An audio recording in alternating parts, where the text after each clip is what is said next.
Welcome, everyone. Thank you for joining us for the Air Sensors International Conference Virtual Summer Series. We are very excited that today we are going to be having a training on the Intro to the State of Air Sensors, hosted by, presented by Tim Dye, Executive Director of TD Environmental. My name is Sandra Hall. I am your host for the morning or afternoon, whichever time zone you're in. I'm from the UC Davis Air Quality Research Center, and we are putting on a series of webinars about air sensors. So I'm going to go over some housekeeping notes real quickly. All attendees, you should be in listen-only mode. If you are having any problems during this webinar, please type a message into the chat box. We will be able to help you with any issues that you're having from there. Additionally, if you have a question for the presenter, it would be great if you could type that into the chat box as well. Preferably, if you can change your to portion to all panelists and attendees, that would be great so that we can have more interaction among you as attendees and our panelists discussing your questions. Please also address all, oh, pardon me, I already covered that one. FYI, this meeting is being recorded, so we will be sharing the recording after the presentation has concluded. And then finally, please introduce yourself into the chat box with your name and affiliation to all panelists and attendees so we can get a feel for who is joining us today. So without further ado, I would like to hand it off to Tim Dye as the founder of TD Environmental Services, and he will be talking about his various air sensor intro to the state of air sensors. Thank you. Great, thanks, Sandra. It's a pleasure to be here and to talk about a topic that I really enjoy working on. And so a little bit about my background. I have 30 years in air monitoring, data analysis, data management experience, and work a lot with air monitors over those 30 years. And I've seen the evolution from very research grade to now more consumer grade devices. And that's really the kind of focus of this talk, and it's something I'm immensely passionate about. And I think during the talk, I'd really like to cover 4 things. One is some background on air measurements and air sensors in particular, to level set and get everyone up to speed on kind of the same level. Then I want to go back and I want to look at probably a little bit of 2019 and also 2020 and talk about the events that are happening and where is the state of the market with air sensors.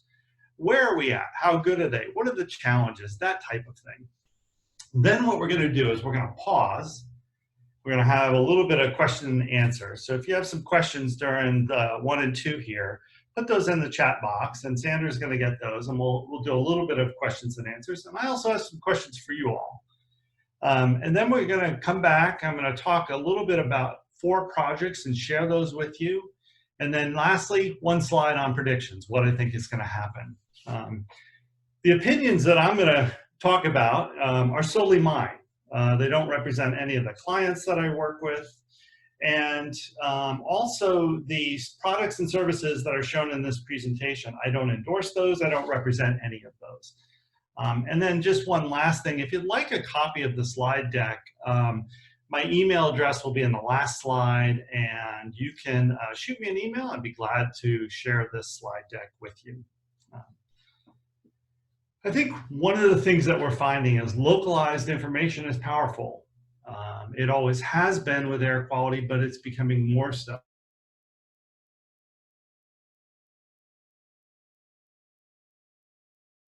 We can use that for health benefits, like you can figure out, what the air quality is on your particular street and take appropriate actions. You could do that as an individual, as a city, etc.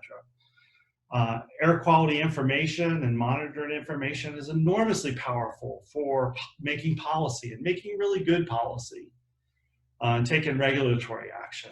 And then lastly is there are new moves afoot to use this information for economic decision making. How can we use this information to save money? We can think of like insurance. Could you use localized air quality information to improve and save money with insurance or other incentives, economic incentives, if you will? When it comes to air quality monitoring, there are really kind of three classes of instruments that are ground-based air quality monitors: reference instruments, portable instruments, and air sensors. The focus of this talk is going to be air sensors, but I think it's also important that we introduce some of these other devices. The reference devices, those are kind of the gold standard, if you will. They're certified by regulatory bodies and by reputable organizations. They're expensive. They're typically used by experts. But one great thing about them, they're really accurate. And you can really get high quality data from them. You can see a station down there that's got a bunch of reference instruments in it, measuring different gases and particles, and looks like weather as well. If we slide one to the right, we have portable instruments. And the portable instruments are devices that can be moved around for things like wildfires or emergency response or temporary studies or short-term studies, that type of thing. They're still accurate, and you still need to use those by experts. But when it comes to air sensors, things are really different. Different in a number of ways. One way is the cost. You can see it right there. The other way is anyone can use these. You can go on to Amazon while I'm talking right now and order one up. And what that poses some challenge and problems because not everyone knows about some of the nuances of air quality or how to interpret information or what PM 2.5 means. And so there's a lot of outreach and education that needs to go with that. Also, the accuracy varies, and it varies from surprisingly accurate to it's utter rubbish. And that's a real problem when we're wanting to use this information for many of the things that I showed in the previous slide: health decisions or even policy. We can't use it for that quite yet, or economic decision making. Once we have the monitor, there's a number of ways that this can be used. It can be used in several different types, like a fixed type monitoring station is shown there, or a mobile platform, could be on a car, a bike, a drone, a ship. And the coverage, what it measures and what it really represents is variable as well. It could represent an area, for example, this block in a city, or it could represent like a valley or a hilltop, or the air right around you as you walk through a city and walk in different parts of the world, or a location, indoor or outdoor, or a combination of both. Most of what I'm going to be talking about during this State of Air Sensors talk is really focused on outdoor or ambient air quality. It's really not focused on the indoor. And of course, that's a bigger concern with many of the recent activities. I'll talk about that a little bit later. When it comes to air monitors, whether it's the reference monitor or whether it's an air sensor, they all have these basic components: an air detection mechanism that's measuring the actual quality of the air, the actual pollutant in the air, and converting that to an electronic signal that's processed with software. You need to have power, telemetry, and an enclosure. Some of these are very sophisticated and have redundancy. Some are really simple and have less redundancy, may not be weatherproof. The monitors are then kind of integrated into a central location, and the data can flow in there, where you have staff and procedures and data analytics, and you can review and look at the data. And one of the things that does is that adds to the costs. And one of the kind of misnomers, and I'll discuss this a little bit later, is we call these low-cost sensors, and sometimes I'll call it as well. But yes, while they are low cost, there's lots of other things that go into that. And I actually that kind of depicts the costs and shows you why it's not necessarily low cost. When it comes to air sensors performing, and we're talking just about air sensors, not the reference or the portable instruments, There are particulate matter sensors out there that are accurate, that work quite well and reliable. And by reliable, I mean it's going to work, one day, the next, and it's going to last for, in some cases, months, in other cases, years.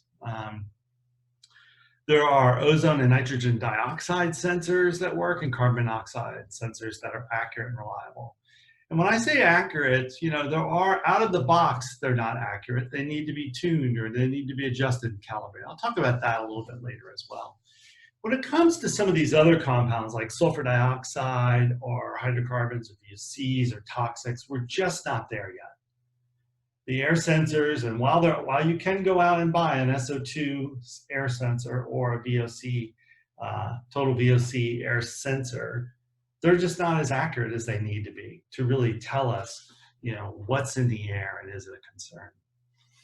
If we look at the applications, and I think this is kind of an exciting plot, if we think about the applications that I talked about in the very first slide, health, regulatory or policy or economic, and then if we look at all the different organizations down the left here, research organizations, consumers, agriculture, on and on, there are only a few groups that are using air sensors at this point.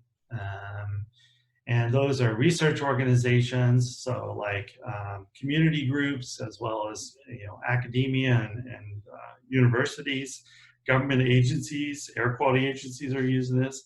Consumers are deploying these and using these to make decisions about air quality that they're experiencing, as well as kind of city government.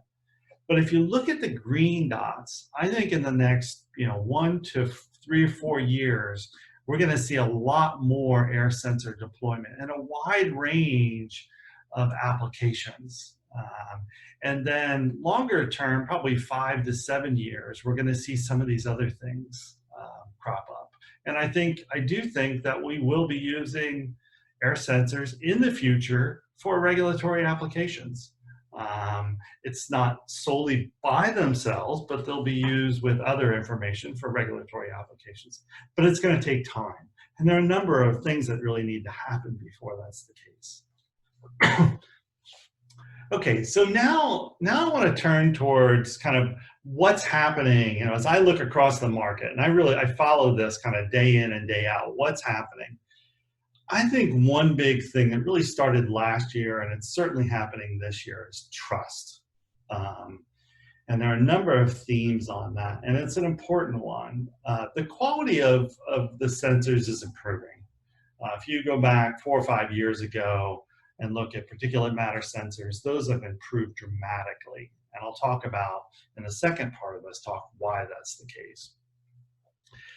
So that's exciting to see. The other thing that's happening is there is more focus on performance standards. And there are moves afoot and efforts in major organizations and countries. European Union is working on this. In the United States, the Environmental Protection Agency is doing work. In India, the Central Pollution Control Board and the National Physical Laboratory are working on looking at sensors and establishing standards, as is China. All of this increases the bar for the performance for these sensors to meet. It's going to mean that we get better devices, and the consumers and any users out there get better devices. It's a really exciting area that's happening, and I think it's really going to improve the overall market. I think we'll look back on a couple of years as this is one of the pivotal moments that really improve the quality. The other thing that's happening is there are a lot more evaluation projects. I get news alerts of different papers that are published. It's almost every day there's a new project that's evaluating air sensors and comparing it to reference and using it for a particular application. That's being done by academia and many research institutions. It's also being done by NGOs that want to deploy these. That could be a local community group. That could be a larger, international NGO that wants to deploy.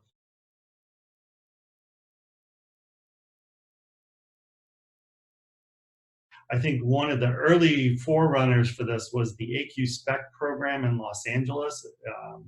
I want to do a call out for them because I think they've done great work providing clarity in the marketplace over the last 5 years by getting in sensors, evaluating those, comparing those to a reference, and publishing the results. That's been fantastic, as has all the other evaluation projects.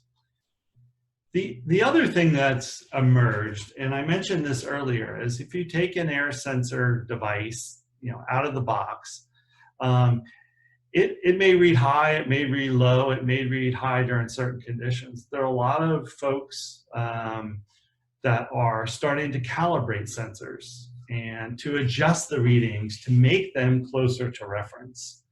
And some of these methods, and I'll show you one a little bit later in the second part of the talk, are fairly simple. They're simple statistical methods. Works great.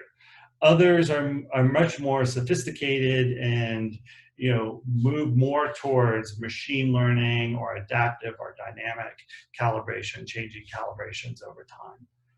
All of these efforts are doing one thing. It's building trust that we can begin to use these devices for certain applications.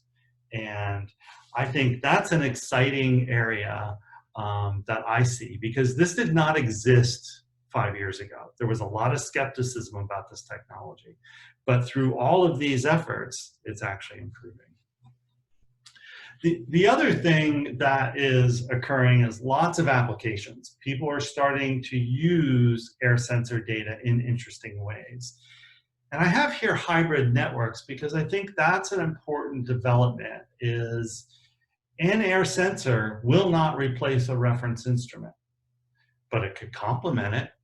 It could be used with it, or an air sensor or a network of air sensors could be used with perhaps satellite data or other data sets that are collected. I mentioned this before that, I think it's a real misnomer to call these we could call these low-cost sensors, although they're not really low-cost solutions. And I think those two things get really conflated. And I think it can be misleading. And I think I figured out what's going on. So let me show you here. So if this is a bar representing costs, the reference instrument costs a lot, the air sensors, and maybe you have a small network of air sensors that you purchase. And that's some nominal amount of money. Well, you've got to buy the hardware, so the actual device is doing it. You've also got to buy the software. And I think the software right now is probably a little bit more expensive for some of the air sensors and how to process the software and so forth, because it's new. The other thing that's not in a study, if you were doing it with a reference, is this quality demonstration. When you deploy an air sensor network, one of the things you got to do and really build into that is, how are we going to prove that this data is good? So that adds costs or time and effort. The operations, we could argue that, that's comparable. Reference is similar to a small sensor network. And the analysis and interpretation, I think the analysis and interpretation is more. And so you can see a couple things here. One is, unless you're labor, unless you're, you've got folks that are working for free that can do the operations and analysis and interpretation, it's not necessarily low cost. The costs are going to add up.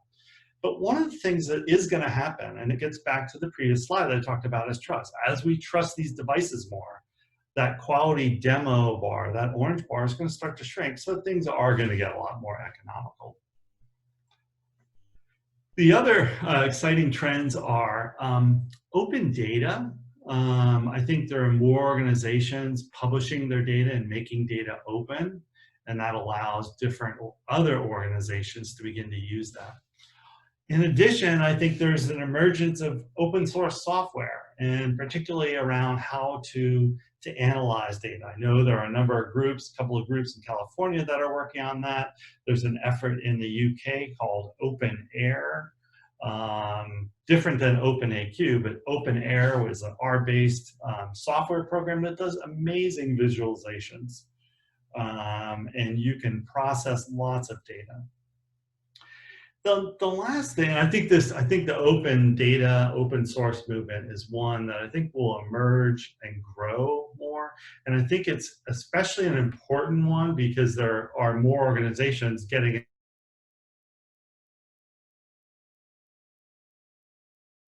the data and may not necessarily have lots of money for analysis and interpretation. The other thing that's really clear is that events drive awareness. And things like fires and like that drive a lot of interest and awareness in air quality. I'll show you an example of that in one of the projects that I'm going to discuss. I would be reticent if I didn't talk about another major event, and that's COVID-19. And I think there are an enormous number of parallels when I look at the response to COVID-19 and what we're learning in air quality and thinking about local air quality. First and foremost, I think there's one that's really serious, and that's inequity exists both in air quality, but we're discovering that with COVID-19 as well.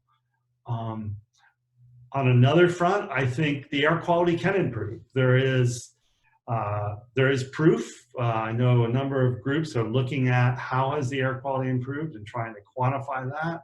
It has improved. We could argue about the magnitude, but I think importantly, the public has really noticed. People have said the air is better. And so we can get there, and there's the knowledge that we can get there, albeit it's an enormous forcing factor, shutting down economies to improve air quality. The next two I think are really important and directly applicable to air sensors. One is, widespread, low cost, easy to administer monitoring is really required for decision making. That's true for COVID-19. That's true for air quality and air sensing. We need lower cost devices and more pervasive air monitoring to understand what's going on, and particularly more of the pollutants, and I'll talk about that a little bit later. Also, the notion of real-time precision public health or real-time precision air quality information really helps us create local and tailored or regional actions to respond to that. And the last one I think is an important one is when it's clear that people's health is affected, they're more likely going to act. And I think this is true of air quality. I think sometimes air sensor data is complicated, it's nuanced, it's not really clear how it affects your health. And that's probably an exciting area for some research, for some other learnings, and some studies in the future. And the last part before we go to kind of initial questions and answers, I wanted to just cover a couple of the challenges that I see. One is, and I've talked to dozens and dozens of people out there worldwide about this, and one is experience and capacity building. There are more organizations getting involved with air sensors than ever before. They don't always have the experience or the knowledge or know some of the nuances and challenges with air pollution monitoring. And so there's a real need for experience and capacity building. I think that'll continue next couple of years for sure. There is a need for VOC and SO2 sensors. They're not accurate enough yet, but that is a definite area and a definite need. Performance standards and particularly high quality data are going to be needed. We're going to want that so that we can broaden up the applications and increase the applications of how we can use this information. I think the next two bullets, no data standards exist, which kind of hinders data exchange, is a challenge, as well as insufficient analysis tools and systems to process all this information. Air sensors can produce a lot of data, and a lot of it tends to be uncertain at times, or you don't really know how good it is. And so having really good tools and a tool set to analyze that data is really important. I think mobile data is exciting, and to see some of the work that's going on throughout the world in that, but I think the data are still a bit challenging to use. And there needs to be some work done in that area.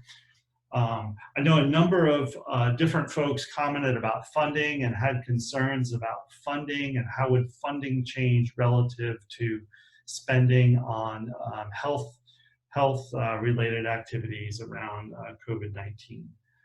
And lastly, and I think this kind of gets to a previous point that I made, is it's not always clear how data can be linked to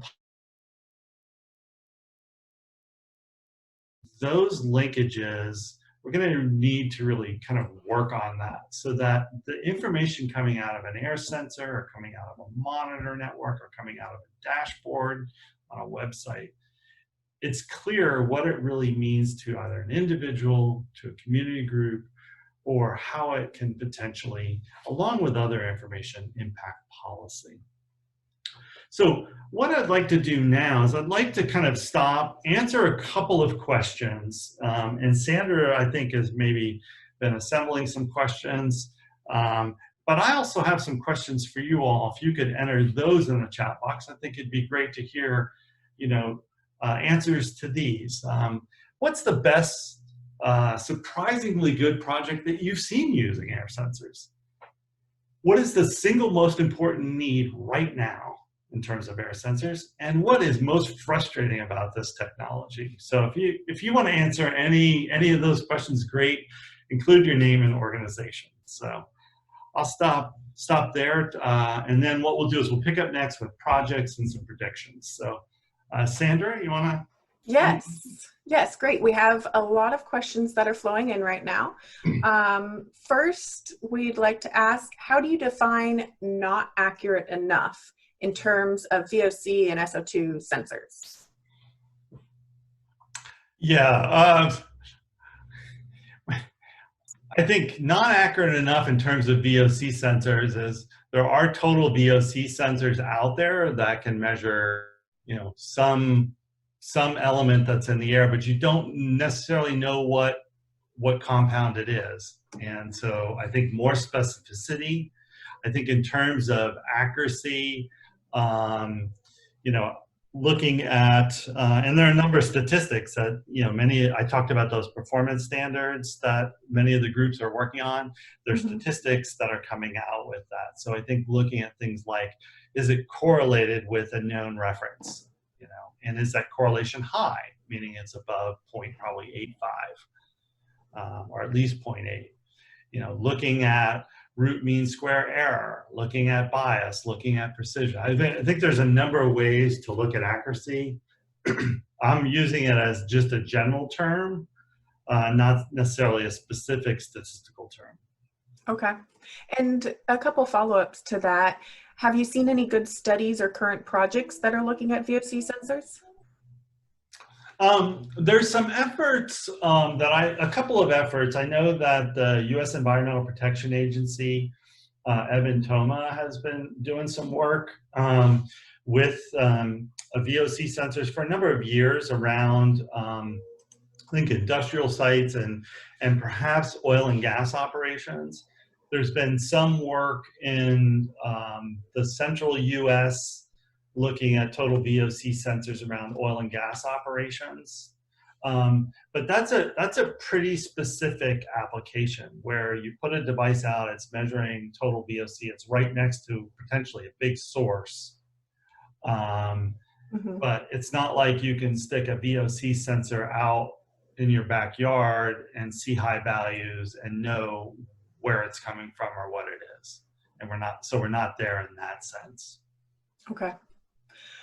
Jumping back to COVID-19, do you think COVID-19 would help and bring discussions and research for both government and people to focus on indoor air quality standards as we are staying indoors for longer hours?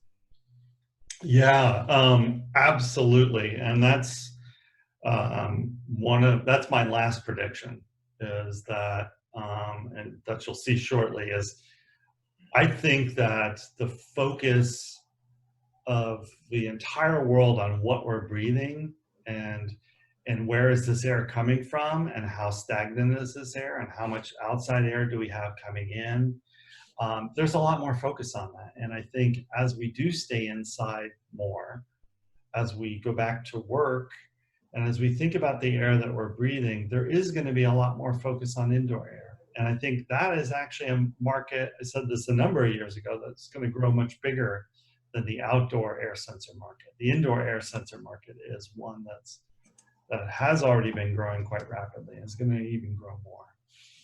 And follow up to that, how could this be possible in tier 1, tier 2 countries where pollution is caused by primary and secondary pollutants? I'm not sure I followed the question. How could this, I guess, the indoor air quality standards for staying indoors be possible for tier 1 and tier 2 countries where pollution is caused by primary and secondary pollutants?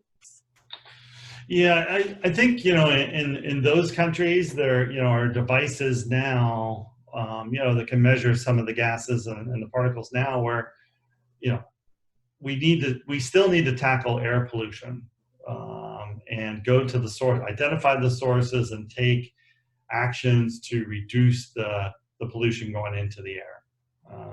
And so I think even in those countries, still the outdoor air quality and using air sensors and perhaps other knowledge and information to identify sources and take appropriate action is one of the ways to go. I'd be happy to talk more about that. Whoever asked the question, if you want to contact me, I'd love to talk more. Great. Next question. Can these sensors be used to monitor wind-blown dust during construction to require real-time application of mitigation measures such as increased watering of the construction site? Yeah, the particulate matter sensors that you'll see out there do a really good job at measuring PM 2.5, so the fine particles, but not the larger particles, PM 10, which are primarily in dust. I mean, one thing to do would be to go to, a Google AQ spec, and they've evaluated many of the sensors, both that measure PM 2.5 and also PM 10. So I think largely they may, and some of them can measure and estimate PM 10, but I think you'd have to go to that website and look. And I think a lot of it depends on the application too. Is this a construction site where you just need an indication of dust in the air, or is this a construction site where you're going to use that information to shut things down? In which case you may want to go to, the portable instruments that I showed you, something go up a little bit in quality level. And again, I think on any of these questions, if I don't answer your question, always feel free to follow up with me afterwards. Great. Maybe we'll do one more question before we jump into your questions. Somebody here comments, I am very frustrated by the absurdly high rates that cellular companies charge for using a tiny amount of data each month with a sensor. Maybe someday we can connect them to satellite-based internet options. Are those coming online soon? I haven't seen any satellite-based yet. I think there are some cheaper cellular options, and I know a lot of folks are using Wi-Fi to communicate information. And there's new protocols. LoRa, I think, is one, but I don't know the details about that. I think a lot of the satellite-based communications are still rather expensive. Okay, great. So perhaps we can jump into some of the questions that you posed to the audience. We have several answers that have come through. Let me scroll through these to take a look. We have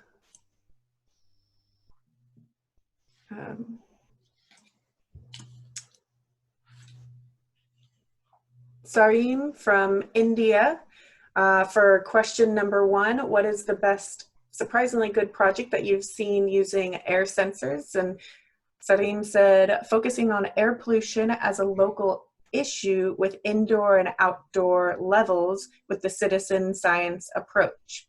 reapbenefit.org. And the single most important need right now, calibration of sensors. I think you mentioned that yourself as well, Tim. Yeah. Couldn't agree more. Definitely. And then what is most frustrating about air sensors? Policy-based approach. Or I might have, yeah. Yeah, so policy-based approaches, collecting measurements with purpose and linking that data to policy, I would assume. Mm-hmm. Yeah. We have another answer to question number 2 from Roberta Burns. Weather Underground continues to display sensor data alongside air agency data with little explanation about the differences. There is a need to better explain how sensor data differs from federal reference methods. Communication continues to be a real need. Yeah, and I think, Roberta, that's actually, I'm going to talk about one project that the U.S. Environmental Protection Agency is doing that I think is going to help shed a little bit of light on that, but that will be a problem, is that there's competing information out there, and it's not always right. Great. And then we have some answers from Dorati Cuestas from Metropolitan Municipality of Lima, Peru. In Lima, we are implementing an air quality monitoring network with low-cost sensors. We aim to end the year with a network of 30 air quality modules. We are still working on a performance manual for the sensors to have better quality data, because alternative methods for air quality monitoring have been implemented in the new protocol that our Ministry of Environment has published. We are aware that we still have a lot of work to do, but we are positive that our network will have a positive impact on the city. Cool. And for this most important need right now, I think we need more awareness to reduce the stigma that is sometimes had to these technologies. Mm-hmm. And most frustrating is for his city, the lack of funding. Yeah. Well, that's great. It's good to hear some familiar folks out there and folks across the world using this technology. So let me keep going, and then we'll have kind of a wrap-up a Q&A. So if you have other questions, keep them coming in to Sandra. I want to talk about applications. So in order, for an application, a sensor needs to be able to measure a pollutant of concern with sufficient accuracy and precision. You need to have that measurement in a time resolution desired. That could be, if you're moving, could be every second. If it's stationary, could be once an hour. And then also over a desired period of time, which could be a week, but could also be 10 years.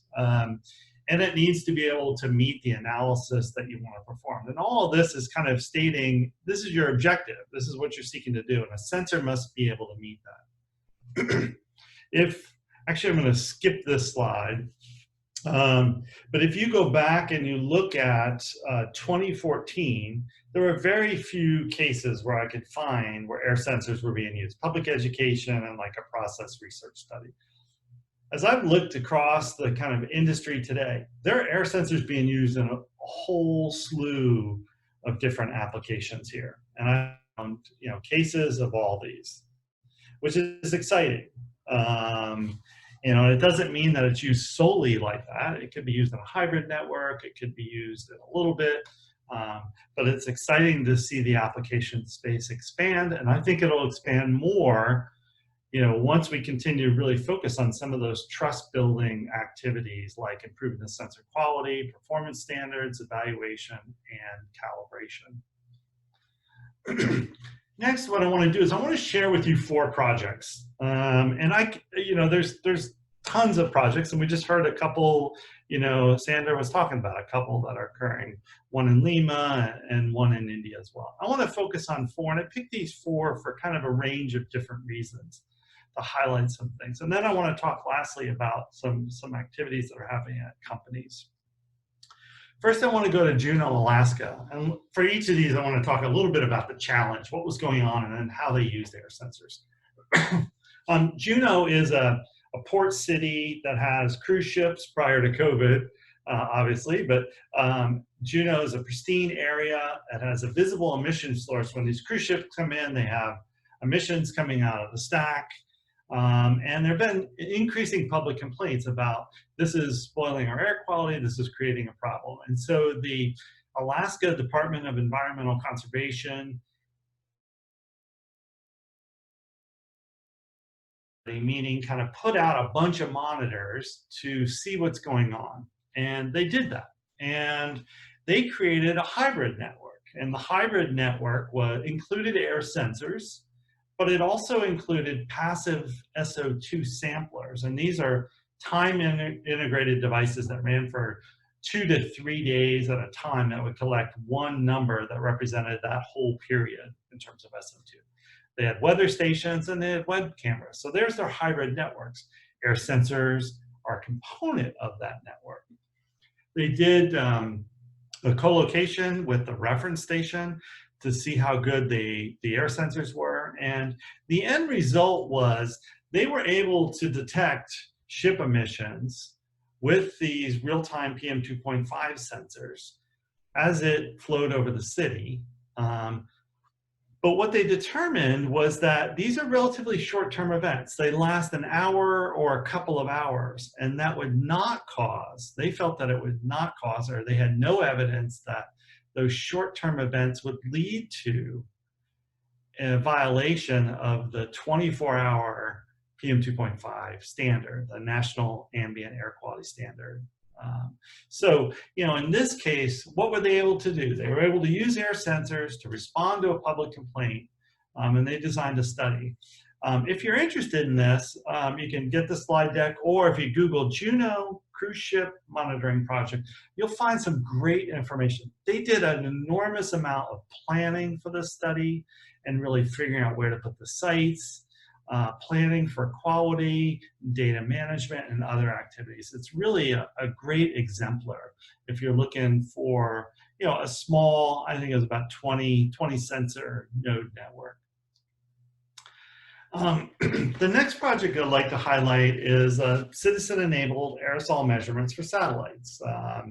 And this is a project by John Volkins from Colorado State University. He's using NASA-funded. And what they're doing is NASA has satellites, as NOAA as well, and many other space-based organizations around the world have satellites that are looking down through the column of the atmosphere and measuring the total aerosols or particulate matter in that column. And then NASA also uses photometers that look up at the sun to measure the total particles in the column of the atmosphere. Well, what John decided to do is to really integrate all of these measurements and make it low cost. And what they did was they created this box, which is about the size of a shoe box, 10 by 10 inches by 8 inches, 8 pounds.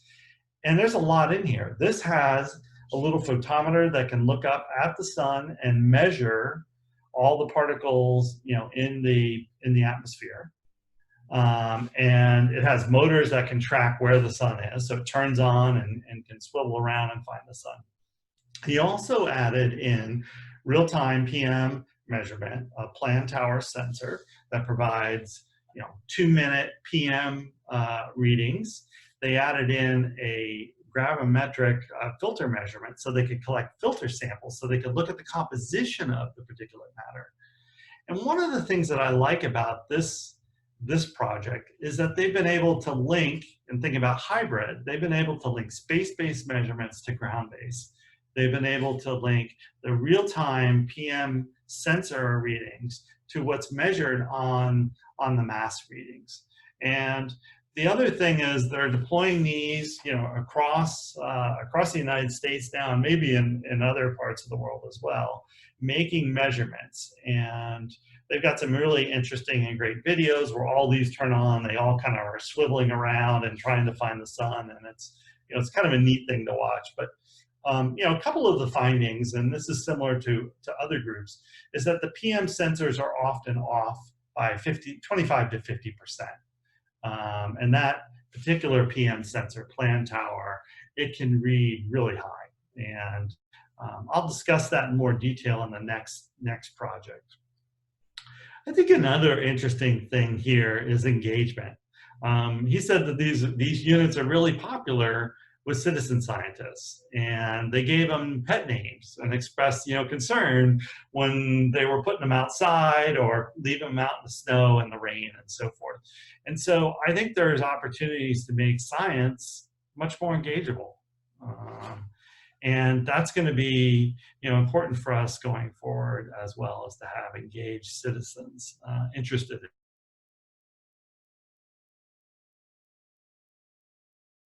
Or email me for the deck, and you can get the link. So in the next project, this kind of pulls together a number of things that we've been talking about. One is calibration. Roberta, your comment was about confusion and different information out there on the internet and conflicting information. So this is a project that's an AirNow data fusion project. It's being undertaken by the U.S. Environmental Protection Agency and the U.S. Forest Service. The challenge here is that wildfire smoke is increasing. It's increasing in frequency, wildfires increasing in frequency, and people want real-time information. They want air quality information during a fire. And there's some indications that they're going to go to the nearby monitor. They don't necessarily judge what type of monitor it is. Is it a reference monitor or an air sensor or what? They want local information. And so there's lots of data sources and websites out there, and there's conflicting information. So the end result is public confusion for some of the local and state air quality agencies. Also, many of the private sector air quality indices, AQI, differ from the US, kind of US EPA air quality index. And that just leads to confusion. I'll show you real examples of this. So the goal of this project, and I think it's a really interesting one, of how sensors have improved. So now we have government agencies saying, we want to take a closer look at this. We want to start to use this information. The goal here is to provide the public with additional air quality information during fires, and also to use air sensor data to fill in some of the gaps. And so let me show you why this is important. So this is the reference network. So that's run by state and local air quality agencies in California, part of California and Nevada. The city of San Francisco is on the lower left there. So these are the reference stations, on probably about 50 or so of those. If you overlay the air sensors shown by the little dots, you can see that there's a lot of air sensors out there. And this is one air sensor, it's purple air. And it potentially can fill in some of the gaps, which I think is really exciting. Now, it would be really great if we could just kind of put the data together like we're cooking a stew and make a map and it all works out perfectly, but it doesn't do that. One of the problems is that the purple air sensors, they overestimate particulate matter when you compare it to a reference station. This has been proven time and time again. It's a known issue. And it's not just with purple air, it's with that type of plan tower sensor. So the project that EPA and the Forest Service are undertaking is they're accessing the purple air data, and then they're going to average that, and then they're going to apply a correction algorithm. And the correction algorithm is going to adjust the purple air data based on the readings of purple air and humidity. And this is an equation that they've developed. Note that the final algorithm is going to be updated, and I'm sure, knowing EPA, they'll publish that and make that information available. And then what they're going to do is they're going to take that, they're going to run it through their nowcast algorithm, which relates hourly readings to the air quality index, and then add that as a layer on the AirNow smoke and fire map. So here you can see an example, okay? One reference site in the upper left here. It's showing 42. The raw purple air data are shown there, and there's some oranges and some reds. I won't read all the numbers. When you apply the correction, it lowers those values and makes them more consistent with the reference station. And that's important for communication. So now we can see this area that was red and orange is now yellow, meaning moderate on the air quality index. The one reading up here that was high in the red is now orange, so that's still an area of high air quality. So I think this is a, I think is a really encouraging and exciting project. It'll be one to watch. And I think it uses a hybrid network, the best of both, right? The reference data that are really, really good but sparse, the sensor data that overestimate PM, but we can calibrate it or adjust it, and we can fill in some of the gaps. So this one will be interesting to watch. I think this is probably a forerunner for what things are going to look like in the future. The last project I'd like to talk about is a project going on in London. It's been going on for a couple of years. It's Read London. It was, I think, previously called Hyperlocal London. But London is a city that has air pollution problems. There are a number of deaths there, and one of the goals of the study was to collect information and begin linking that with policy. For the deployment here, they used, again, thinking about the hybrid nature of things. One is 100 air sensors. These were AQ mesh pods that were deployed. They also deployed reference instruments on 2 Google streetcars and did some personal sampling with school kids and others. I think what's coming out of the study is not the data coming out of the study is not necessarily the most important thing. I think some of the findings and some of the methods that they're working on are the important outcomes of the study. So I wanted to highlight a couple of things here. One is all their data are open and it's getting published. That's fantastic to see. That allows other organizations to begin to use that information. And they've gone through a process and quality controlled that data and focused on that. I think there's going to be an enormous number of lessons learned from operating this hybrid network, in a city environment, a large city environment. They're also working on source attribution techniques using low-cost sensor. And source attribution is an ability of how can we identify the potential sources where this pollution is coming from. So if you put a sensor out there, you measure higher values, the question is where are those high values coming from? What types of sources? And so they're working on that. And then, as I mentioned before, calibration algorithms, looking at that, and how can you do calibration of air sensors and networks that have limited reference stations where you can't do necessarily a co-location side by side.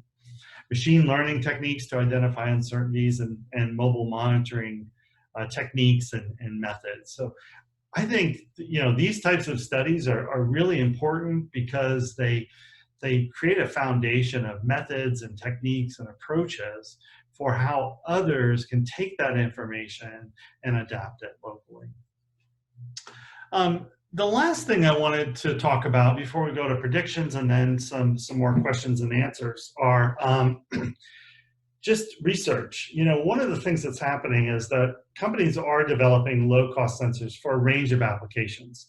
And there are markets out there that have big markets like air purification that have huge research and development budgets. And we really benefit from that. And the way we benefit from that is the sensor in the upper right, that's a plan tower sensor. That's created, it's relatively inexpensive. I think it's $25 or something like that. They've been around for a number of years and several different versions. It's built primarily to put in air purification systems. We happen to use it, I say we the community, happen to use this in some of the devices that I showed you earlier, some of the projects. And it works great for outdoor. And part of the reason for that is there's been a lot of research and development that's gone into manufacturing that because they need to make millions of these for the air purification systems. The same thing's happening for industrial sensors, and the sensor over on the left is a group at MIT that's working on wireless gas detection using printed circuits. And their vision is that you could print these little gas circuits into things like food storage bags. And so you could know, and it could be tuned to a particular gas, you would know when that food is spoiling. And the idea here is to get rid of expiration dates and have dynamic expiration dates that you can put your phone up to and scan a QR code and it'll tell you whether or not that's been spoiled. And so I think there's these other markets where sensors are being developed, where there are large research and development budgets that we're going to be able to benefit from. And I think we'll probably see the emergence of more better VOC sensors in the next couple of years as a result of this. So lastly, last slide here, let's go to predictions, and then I think we've got time for a couple of questions. Here's what I think is going to happen. Of VOC sensors. We do have some right now, but I think we'll see better ones that provide more accurate measurements, as well as some initial speciation. I think there'll be a lot more focus on data and what does this data mean, and also using sensor data for litigation purposes, as well as a lot of people starting to question ownership. Who owns this data? How will this data be used? And as part of this, and I mentioned this earlier, is I think there's more move for open data and making data open and available and focusing on open source software. And I hope that will emerge, and I do think that will emerge, and we'll start to see more and more people in a community developing around that. I've shown you a couple of hybrid applications. I think those are going to continue to flourish, where we look at air sensors as not necessarily a replacement for a reference instrument. It's not, but as a complement. And how can we pull together a range of different sensing modes or sensor types and instrument types to create the study and answer the question we need to answer. Lastly, I think there'll be a lot more focus on data interpretation. What does this mean for me, an individual, for my community, and for policy? And that's an area that really needs some work, and I think we'll see more people focusing on that. We did not talk about indoor air quality. I've done some work in that, but we didn't talk about that a lot. I think that's a biggie. And I think the air exchange indoors and outdoors and how frequently that occurs and what are we bringing in? Is it polluted outside? Are we bringing polluted air inside, outside? That's a whole market that's just really going to grow. And I think air sensors are going to be a critical part of it. And it'll be exciting to see what happens. So let me stop there and take some questions. Here's my email. So if you'd like to email me for the slide deck, or if you have a question, let me know. But I would be happy to answer any questions that you have. Fantastic. Thank you so much, Tim. Yes, we have received lots of questions. Great. So I will just start running through them. First one up. If air quality data is to be used for local policy decisions, what are the challenges? I think the challenges are a couple. One is how accurate are that data, and can you back that data up? Policy decisions are really important decisions, and there have been many groups around the world, governments that have worked on policy for years that implements regulations that has improved air quality. But we need to make sure that those data are correct and are as accurate as possible. So definitely. Great. So as AQI helps us understand PM 2.5 measurements, but information on how to interpret other PM sizes as well as other types of emissions is much harder to find. Do you have any advice on where to go for reference standards? Good question. Not offhand. where to find like benchmarks for PM1 or something like that. Not offhand, but perhaps someone on the chat does, or if you want to send me an email, I'm happy to try and connect you with some people that might know or try and find out. Okay, great. And as Tim mentioned, his email is on the screen there. So another question, please comment on the lifespan of PM 2.5 and ozone sensors. After what period of time does performance typically degrade? Yeah, great question, and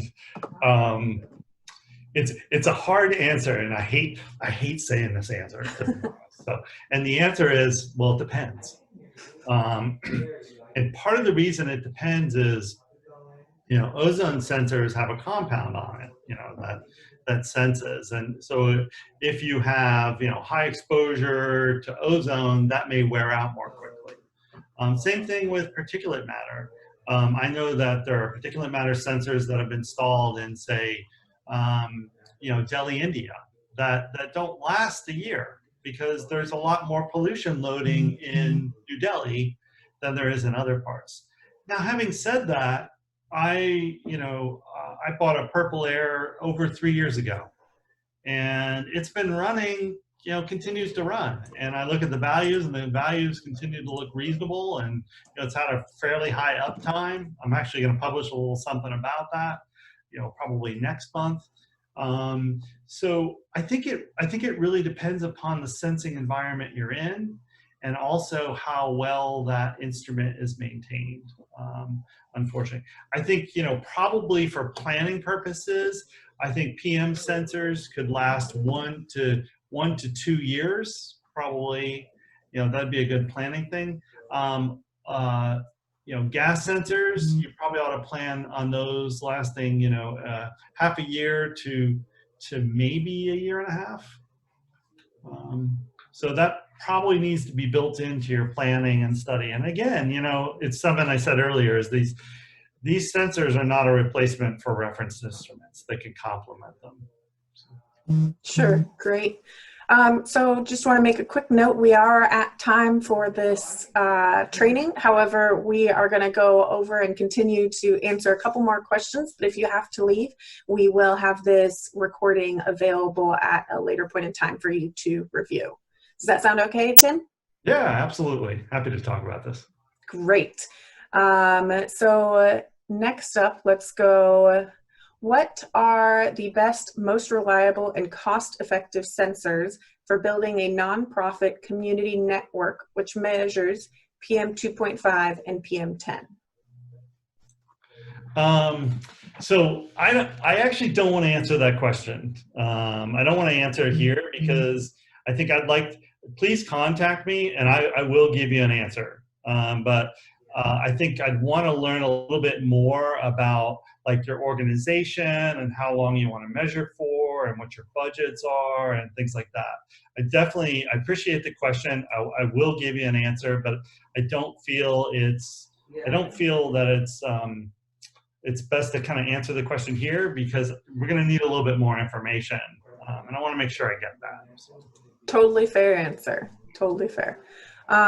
Okay, so next we have, are there any low-cost sensors that accurately measure temperature and humidity for urban heat island analysis and PM smaller than 2.5 that would be more likely to detect diesel emissions?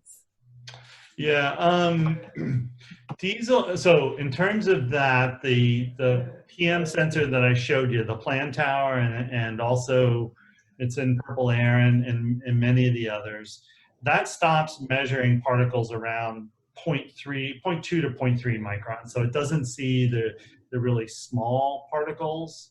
So that's going to be a challenge. There aren't any. I know there were a couple of research efforts underway. I think the Environmental Defense Fund did a project in Oakland where they did 100 by 100. These were sensors. They were research were kind of researchy sensors to measure black carbon, and I can't remember the author's name right now, but they were investigating that. And in terms of temperature and humidity, that's not necessarily an area that I've focused on. And if you're trying to measure urban heat island, there are a number of weather companies out there that have been making, you know, weather systems for a number of years that are really accurate. If you need a short list of those, email me and just say short list of weather companies, and I can get you some names. The one thing is, I think, you know, many of the temperature and humidity measurements that are on these air sensors are not they're not the best at measuring temperature and humidity. They're not the most accurate. So I think when you're looking at our urban heat island effects, you want something with good accuracy, and I can help you find some other companies. Great, thank you. Going a little bit back to the pollutants, for the VOCs, how do you expect relatively inexpensive chemical speciation? Isn't this expensive now? It is expensive now, but I think part of it is this is where there are other organizations that are focusing on that problem, trying to do some sort of speciation or detection of specific compounds for a particular application.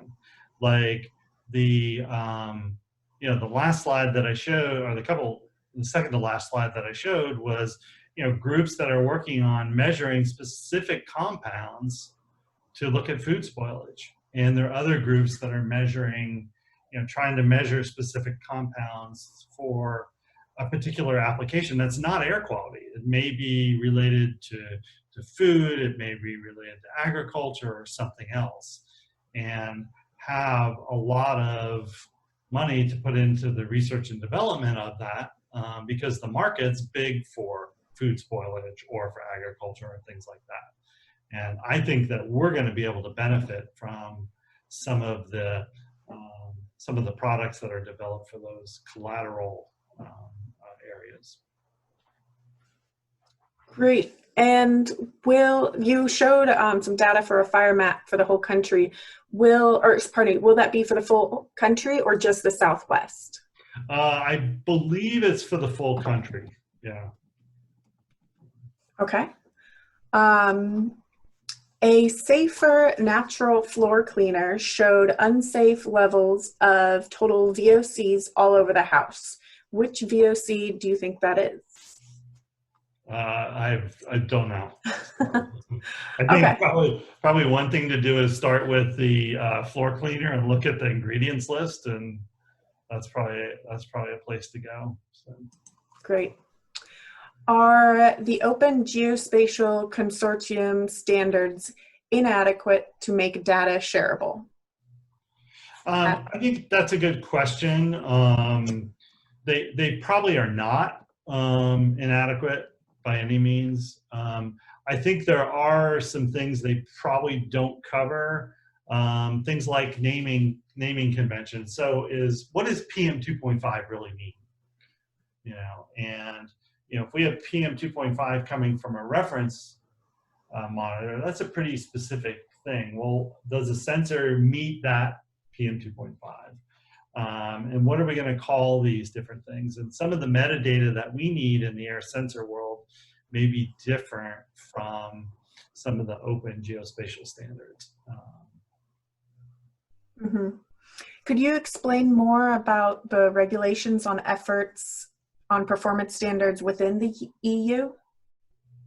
I know there's a number of groups. Working Group 42 is one that's working on standards, and if you drop me a line, I've got some information on that, and I can drop you, you know, a couple of pages of here's what I know about it.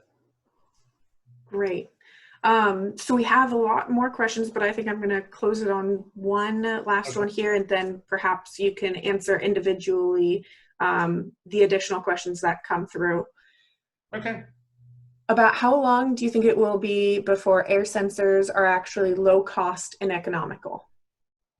I think I think we're getting there. You know, as I showed on that one chart, one of the things that drives up costs is just everything's kind of nuanced, right? There's different software for this system or that system. We've got to do quality demonstration. And the interpretation takes more time, right? Like we were just hearing about the floor cleaner. You know, the reading is showing this, but well, you know, what compound is that? So there's a lot of kind of things that we need to work on as a community, probably so that it's, you know, $100 and it gives us the answer we want. We're probably looking at 2 to 5 years. Great. That's very promising. I like to hear that. Well, thank you so much, Tim, for sharing all this wonderful information. Yeah. And then thank you to all of our attendees for your wonderful questions. We will be sharing this recording within the next couple of days online. So please feel free to pass it around to your friends and your colleagues that are interested in this topic. Tim, I hope you have a great rest of your day, and we will chat with you soon. Great. Thanks, everybody. Bye-bye. Thanks, everyone. Bye-bye.